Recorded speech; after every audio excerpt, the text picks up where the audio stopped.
నిష్ఠూరంగా ఉంటుంది. అర్థం చేసుకునేటటువంటి పదంలో తేడా ఉంటేనే సమస్య వస్తుంది.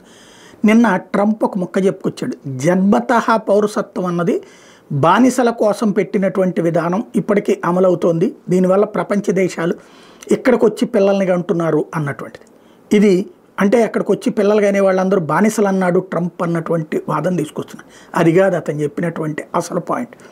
గతంలో మన ఆఫ్రికా ఖండాల నుంచి కానీ ఆసియా ఖండం నుంచి కానీ ఇప్పుడు మన గేదెల్ని ఎద్దుల్ని తోలుకెళ్తారు చూడండి, అట్లాగా మనుషుల్ని బలాఢ్యులైనటువంటి మనుషుల్ని కండపుష్టున్నటువంటి మగవాళ్ళని ఆడవాళ్ళని ఎత్తుకుపోయేవాళ్ళు అక్కడ కూలి పనులు చేయించుకోవడానికి, అక్కడ పొలం పనులు చేయించుకోవడానికి, అక్కడ నిర్మాణ పనులు చేయించుకోవడానికి తీసుకెళ్ళి అక్కడ తిండి పెట్టకుండా కొన్ని రోజులు మార్చి వాళ్ళు పని చేస్తే పని మీకు డబ్బులు ఇస్తాం, పని చేస్తే తిండి పెడతాం, పని లేకపోతే కనుక మీరు చేస్తారు అనేటటువంటి ఒక బానిస పద్ధతి. అంటే వెట్టి చాకరీకి మరొక రూపం అన్నమాట.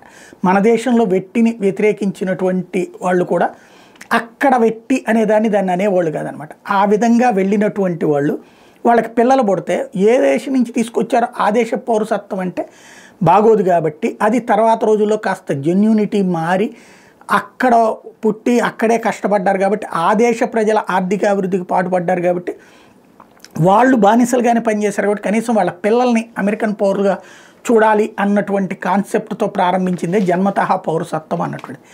అదే విషయాన్ని ఇప్పుడు ట్రంప్ చెప్తోంది. ఆల్రెడీ అక్కడ తను చేసిన ఉత్తర్వుల్ని కోర్టు కొట్టేసినటువంటి నేపథ్యంలో సుప్రీంకోర్టుకు వెళ్ళబోతూ ఈ విషయం చెప్పుకొచ్చాడు.